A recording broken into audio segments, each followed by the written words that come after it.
ഈ നമ്മുടെ നാട്ടിൽ നിന്നൊക്കെ ആളുകൾ വിദേശത്തേക്ക് പോകുമ്പോൾ ബന്ധുക്കളൊക്കെ കുറച്ച് സാധനങ്ങളൊക്കെ കൊടുത്തു വിടും. ചിലപ്പം ഫുഡായിരിക്കും, അല്ലെങ്കിൽ വേറെ എന്തെങ്കിലും വസ്ത്രമായിരിക്കും, അങ്ങനെ എന്തെങ്കിലുമൊക്കെ കൊടുക്കും. ഇപ്പോൾ കണ്ണൂരിലെ മിഥിലാജിൻ്റെ കയ്യിൽ ഇത്തരത്തിൽ ഒരു പാക്കറ്റ് കൊണ്ട് കൊടുത്തിരുന്നു.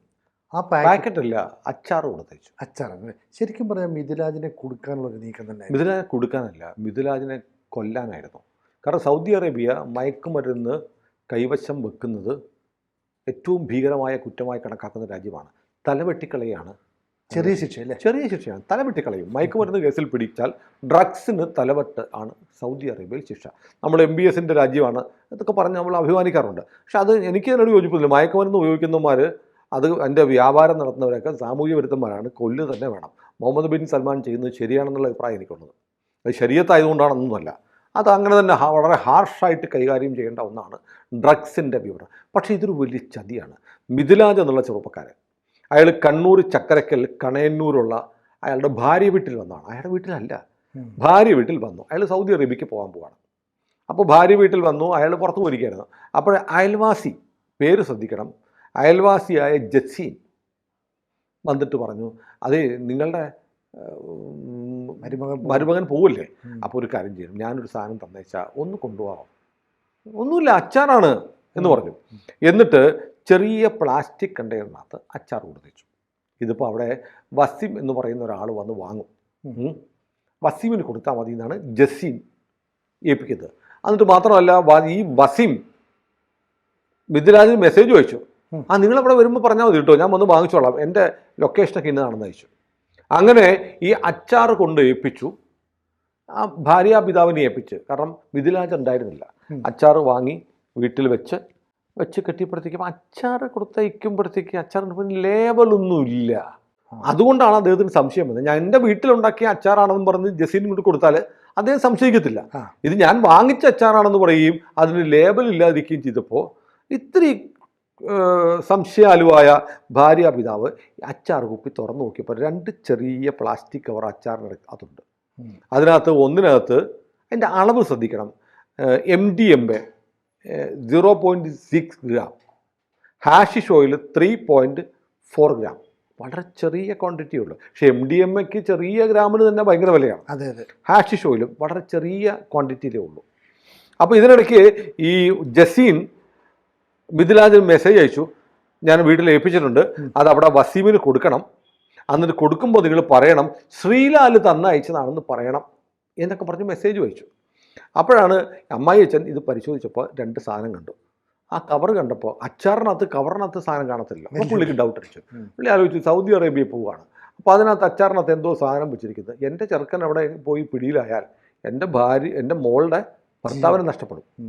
അപ്പോൾ അതുകൊണ്ട് അദ്ദേഹം ഉടൻ തന്നെ ചക്കരക്കൽ പോലീസിനെ വിവരം അറിയിച്ചു. പോലീസ് വന്ന് പരിശോധിച്ചപ്പോഴാണ് ഹാഷിഷ് ഓയിലും MDMA കണ്ടത്. അപ്പോൾ ഈ പറഞ്ഞ ആളുകളെ, ഈ ജസീനെയും ഈ ശ്രീലാജിനെതിരെയും, ശ്രീലാൽ കൊടുത്തയച്ചാന്ന് പറഞ്ഞല്ലോ, ശ്രീലാലിനെ ഐഡൻറ്റിഫൈ ചെയ്തു. ഇവർക്ക് 2 പേർക്കെതിരെ കേസെടുത്തു. ജസീൻ മുങ്ങി കിട്ടിയിട്ടില്ല. അപ്പോൾ ഇതാണ് അതിൻ്റെ സ്റ്റാറ്റസ്. നമ്മൾ ആലോചിക്കേണ്ട ഒരു കാര്യം, എനിക്കതിനകത്തുള്ള സംശയം എന്ന് പറയുന്നത്, ഒന്ന്, MDMAയും ഹാഷിഷും വളരെ ചെറിയ ക്വാണ്ടിറ്റിയേ ഉള്ളൂ. അത് ഒരാൾക്ക് ഉപയോഗിക്കാം, അത് അവിടെ കൊണ്ടുവന്ന് മറിച്ച് വിൽക്കാനൊന്നുമല്ല. ഒരാൾക്ക് വേണേൽ കൺസ്യൂം ചെയ്യാവുന്ന അത്രയേ ഉള്ളൂ. അത്രയും ഒരു സാധനം ഇതിനകത്ത് അയക്കേണ്ട കാര്യമുണ്ടോ? അപ്പോൾ എന്തിനാണ് ഈ ഒരു നിരപരാധിയായ ഒരു മനുഷ്യൻ പോകുന്നു, സൗദി അറേബ്യ പോലൊരു രാജ്യമാണ്, അച്ചാറിനകത്ത് ഇത് വെച്ചാൽ പിടിക്കപ്പെടാനുള്ള സാധ്യത, പിടിക്കപ്പെട്ടാൽ മിഥിലാജിന് കിട്ടുന്നത് മരണശിക്ഷയാണെന്ന് കൃത്യമായിട്ട് അറിയാം, ജസീൻ അറിയാം. എന്നിട്ട് ഇത് സൗദിയിലുള്ള വഹീമിനും അറിയാം. വഹീം ഇയാളെ വിളിച്ചു, നീ അത് കൊണ്ടുവരുക എന്ന് പറഞ്ഞാൽ ഇത് കൊണ്ടുവരണം എന്ന് ഉറപ്പിക്കാൻ വേണ്ടിയിട്ട് നാട്ടിലുള്ള ശ്രീലാലാണെന്ന് പറയുകയും ചെയ്തു. ഇത് മിഥിലാജിൻ്റെ വീട്ടിലല്ല, മിഥിലാജിൻ്റെ ഭാര്യ വീട്ടിലാണ്. ഭാര്യ വീട്ടിൽ ഇയാൾ എത്തിയപ്പോൾ അയൽക്കാരനായ ജസീൻ കൊടുത്തേക്കാണ്. പരിചയം ഉണ്ടാവില്ല, ചിലപ്പോൾ ഭാര്യ വീട്ടിൽ വന്ന് താമസിക്കും, അയൽക്കാർ ചെറുപ്പക്കാരനെ പരിചയപ്പെട്ട് കാണും. അപ്പോൾ ജസീൻ്റെ ഉദ്ദേശം എന്തായിരുന്നു? സൗദിയിലുണ്ടായിരുന്ന വഹീമിൻ്റെ ഉദ്ദേശം എന്തായിരുന്നു? അവിടെ ഈ മയക്കുമരുന്നുമായിട്ട് മിഥിലാജ് എവിടെ എത്തണം? സൗദി അറേബ്യയിൽ എത്തണം. അയാൾ പിടിക്കപ്പെടണം, കൊല്ലപ്പെടണം, അല്ലേ? അപ്പോൾ വല്ലാത്തൊരു പക ഉള്ളിൽ വെച്ച്, എന്നാൽ പ്രത്യക്ഷത്തിൽ വലിയ സ്നേഹം ശത്രുതയുണ്ടെ കൊടുത്തേക്കത്തില്ല. സ്നേഹം ഭാവിച്ച് അടുത്ത് നിൽക്കുകയും എന്നാൽ ഇവൻ്റെ ജീവൻ എടുക്കാൻ മാത്രമുള്ള ഒരു കെണി ഒരുക്കി വിടുകയുമാണ് ചെയ്തത്, അല്ലേ? അപ്പോൾ ഒരു മനുഷ്യനെ ഭൂമിയിൽ നിന്ന് ഇല്ലാതാക്കണം. ഏറ്റവും ദാരുണമായ മരണം ഈ സൗദി അറേബ്യയിൽ കഴുത്ത് വെട്ടുക എന്ന് പറഞ്ഞാൽ നമ്മൾ ഈ IS ഭീകരന്മാർ കഴുത്ത് വെട്ടുന്നത് കണ്ടിട്ടുണ്ട്. മുട്ടുകുത്തി നിലത്തിരുത്തി കൈയൊക്കെ പുറത്തോട്ട് വെച്ചിട്ട് കഴുത്തിങ്ങനെ അറുത്തറുത്താണ് IS-കാർ കൊല്ലുന്നത്. അങ്ങനെയാണോന്ന് എനിക്കറിയില്ല. അതോ ചിലപ്പോൾ കേട്ടിട്ടുള്ളത് വലിയ ഭയങ്കര മൂർച്ചയുള്ള വാളുകൊണ്ട് ഒരൊറ്റ വീശന് തീർക്കുകയാണ്. അത് പെയിൻ പോലും അറിയുന്നതിന് മുമ്പ് കൊല്ലപ്പെടുന്നതാണ്. പക്ഷെ എങ്ങനെ കൊല്ലപ്പെട്ടാലും ഒരാളെ മരണത്തിന് വിട്ടുകൊടുക്കാൻ വേണ്ടി ഇത്ര വലിയൊരു കെണി ഒരുക്കാൻ ഈ ജസീനും വഹീമിനും എങ്ങനെ കഴിയുന്നു എന്നുള്ളതാണ് ഏറ്റവും പ്രധാനപ്പെട്ട ചോദ്യം. അപ്പം നമ്മളിപ്പം എത്രമാത്രം അടുത്ത സുഹൃത്തുക്കളാണെന്ന് പറഞ്ഞാലും ചില ആളുകൾ തന്നയക്കുന്ന സാധനങ്ങൾ വിദേശ യാത്രയ്ക്ക് കൊണ്ടുപോകരുത് എന്ന് ഒരിക്കൽ കൂടി ഉറപ്പിക്കണം. പലരും പറയാറുണ്ട് അപരിചിതന് തരുന്ന ഒരു സാധനവും എയർപോർട്ടിൽ ഇതിലൂടെ കടത്തിക്കൊണ്ട് പോകരുത്, വിദേശത്തേക്ക് കൊണ്ടുപോകരുത്, അപകടമാണെന്നൊക്കെ പലവട്ടം പറഞ്ഞാലും നമ്മൾ വിശ്വാസത്തിൻ്റെ പേരിൽ ചിലപ്പോൾ കൊണ്ടുപോകും. എൻ്റെ അയൽക്കാരനല്ലേ, എനിക്ക് ഇത്ര വർഷമായിട്ട് അറിയാവുന്നതല്ലേ. പക്ഷേ ഈ അയൽക്കാരന് നമുക്ക് ഇത്ര വർഷത്തെ വിശ്വാസമുണ്ടെന്ന് പറയുന്ന ആൾക്ക് ഒരു രഹസ്യ പദ്ധതി ഉണ്ടെങ്കിലോ എല്ലാം തകിടം പറയും. ഏതായാലും ഈ ഭാഗ്യം ദൈവത്തിൻ്റെ അനുഗ്രഹം കൊണ്ട് മിഥിലാജ് രക്ഷപ്പെട്ടു. ആ ദൈവത്തിൻ്റെ അനുഗ്രഹം മാത്രമല്ല, ദൈവത്തിൻ്റെ അനുഗ്രഹം വന്നത് അമ്മായിയപ്പൻ്റെ ജാഗ്രത കൊണ്ടാണ്, അല്ലേ? അതെ.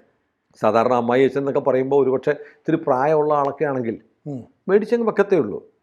ഇത് അച്ചാർ മേടിച്ചപ്പോൾ അച്ചാർ ഇങ്ങനെ എടുത്ത് നോക്കാനും പരിശോധിക്കാനും ഒക്കെ വന്ന് അദ്ദേഹം ഇത്തരം കാര്യങ്ങളെക്കുറിച്ച് വലിയ ജാഗ്രതയുള്ള മനുഷ്യനായതുകൊണ്ടാണ് നോക്കിയത്. ഒരുപക്ഷെ നമ്മുടെയൊക്കെ വീട്ടിലാണെങ്കിൽ പോലും ഒരു പരിചയക്കാരൻ ഇന്ന തന്നല്ലേ, ഓക്കെ മേടിച്ച് വെച്ചേക്കും. പൊട്ടിച്ച മോശമല്ലേ എന്നൊക്കെ കരുതും. ഇത് ഇപ്പം മിഥിലാജിൻ്റെ അമ്മായിച്ചൻ എന്തായാലും അച്ചാർ തിന്നാനുള്ള കൊതി കൊണ്ട് പൊട്ടിച്ച് നോക്കിയതൊന്നുമല്ല. കാരണം അദ്ദേഹത്തിന് തൻ്റെ മരുമകൻ്റെ ഒരു സുരക്ഷയെക്കുറിച്ചൊരു ധാരണയുണ്ടായിരുന്നു. ചെറിയ സംശയം തോന്നിയിരുന്നു. അപ്പോൾ എന്താണ് ഇതിൽ നമ്മൾ പഠിക്കേണ്ട പാഠമുണ്ട്. മനുഷ്യൻ എന്ന് പറഞ്ഞാൽ ചില ആളുകൾക്ക് ചിലരെ എങ്ങനെയെങ്കിലും തീർക്കണം എന്നുള്ള ലക്ഷ്യമുള്ള ആളുകൾ, അതിനു വേണ്ടിയിട്ട് എന്തു മാർഗവും സ്വീകരിക്കുമെന്നതിൻ്റെ ഏറ്റവും വലിയ ഉദാഹരണമാണത്. അപ്പം ഇപ്പോൾ ജസീൻ എന്ന് പറയുന്ന ആൾ പേര് കൊണ്ടൊരു മുസ്ലിം സമുദായത്തിൽപ്പെട്ട ആളാണ്. വഹീം മുസ്ലിമാണ്. അപ്പം ഈ ഇസ്ലാമിക വിശ്വാസപ്രകാരം പുറമേ പറയുന്നത് മദ്യവും മയക്കുമരുന്നും ഒക്കെ അവർക്ക് നിഷിദ്ധമാണെന്നാണ്. പക്ഷേ പാലാ ബിഷപ്പ് പറഞ്ഞല്ലോ ഡ്രഗ് ജിഗാദ് ഉണ്ടെന്ന്. അതെ. ഇപ്പോൾ ഒരു ഡ്രഗ് ജിഗാദിൻ്റെ ഭാഗമായി ഈ മിഥിലാജിനെ കൊടുക്കാൻ ശ്രമിച്ചതല്ലേ? അതെ. കാരണം എന്തായാലും ഈ 0.6 ഗ്രാമും 3.04 ഗ്രാമും ആശിഷ് ഓയിലും മറ്റത് MDMA-യും സൗദി അറേബ്യയിൽ എത്തിച്ചിട്ട് കോടികൾ ഉണ്ടാക്കാനൊന്നും പറ്റില്ല. അപ്പോൾ ഡ്രഗ്സൊക്കെ ഇവരുടെയൊക്കെ കയ്യിലുണ്ട്. അതൊരു എതിരാളിയല്ല, എതിരാളി എന്ന് പറയാൻ പാടില്ല, കാരണം എതിരാളിയാണെങ്കിൽ ഇവർ മേടിക്കത്തില്ലല്ലോ. അപ്പോൾ സൗഹൃദമാണ് പുറമേ കാണിക്കുന്നത്, ഉള്ളിൽ പകയാണ്. അപ്പോൾ കേരളത്തിൽ ഇങ്ങനെയൊക്കെ കാര്യങ്ങൾ നടക്കുന്നുണ്ട്. എനിക്ക് തോന്നുന്നില്ല ഇത് സത്യത്തിൽ ഇതൊക്കെ എന്താണ് നമ്മൾ ഈ രാഷ്ട്രീയം, വില കുറഞ്ഞ രാഷ്ട്രീയമൊക്കെ നമ്മുടെ നാട്ടിൽ ചർച്ചയാവുന്നുണ്ട്. പക്ഷേ ഇത്തരം കാര്യങ്ങൾ എന്തെല്ലാം തരത്തിലാണ് അപകടം വരുന്നത്. ഇപ്പോഴും ഞാൻ ആലോചിക്കാറുണ്ട്, ചില ആളുകൾ ഈ വിമാനയാത്രയ്ക്ക് പോയി നിൽക്കുമ്പോൾ, എയർപോർട്ടിൽ നിൽക്കുമ്പോഴേ നിങ്ങളുടെ ബാഗിൽ എന്താ എന്ന് ചോദിക്കുമ്പോൾ അതിനകത്ത് ബോംബാണ് എന്നൊക്കെ പറയുന്ന വിദ്യാസമ്പന്നരായ ആളുകളുണ്ട്. അങ്ങനെ പറഞ്ഞാൽ യാത്ര മുടങ്ങുമെന്നറിയാം. എന്നാൽ പോലും ദേഷ്യം വരുമ്പോഴൊക്കെ ബോംബ്, നിങ്ങളെന്താ ഇങ്ങനെ പമ്പി നിൽക്കുന്നത്, ഞാൻ ബോംബ് വെക്കാൻ വന്നതല്ലേ എന്നൊക്കെ സെക്യൂരിറ്റിക്കാരോട് ചോദിക്കും. ഇത് പറയുമ്പോഴത്തേക്ക് സംഭവിക്കുന്നത് ഇവൻ്റെ യാത്ര മുടങ്ങി, ഇവനെ പിടിച്ച് അകത്തിടുകയാണ്. പക്ഷേ എന്നാലും അങ്ങനെ സംഭവിക്കുന്ന ഒരു 2-3 വാർത്തകളെങ്കിലും നമ്മൾ ഓരോ വർഷവും നെടുമ്പാശ്ശേരിയിൽ നിന്ന് തന്നെ കേൾക്കുന്നുണ്ട്. ആ ബോംബുണ്ടെന്നൊക്കെ പറഞ്ഞ് വെറുതെ പറയും, ദേഷ്യത്തിൽ പറയുന്നതാണ്, ദേഷ്യം തീർക്കാൻ. അറിഞ്ഞുകൂടാഴിക കൊണ്ടല്ല, ഒരു തരത്തിലുള്ള എന്താണ്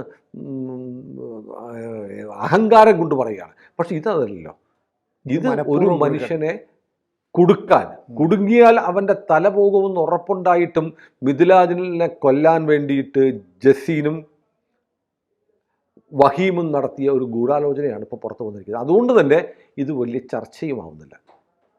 കൂടുതൽ വാർത്തകളും വിശേഷങ്ങളും നിങ്ങളിലേക്ക് എത്താൻ ABC മലയാളം സബ്സ്ക്രൈബ് ചെയ്യുക, ബെൽ ബട്ടണും അമർത്തുക.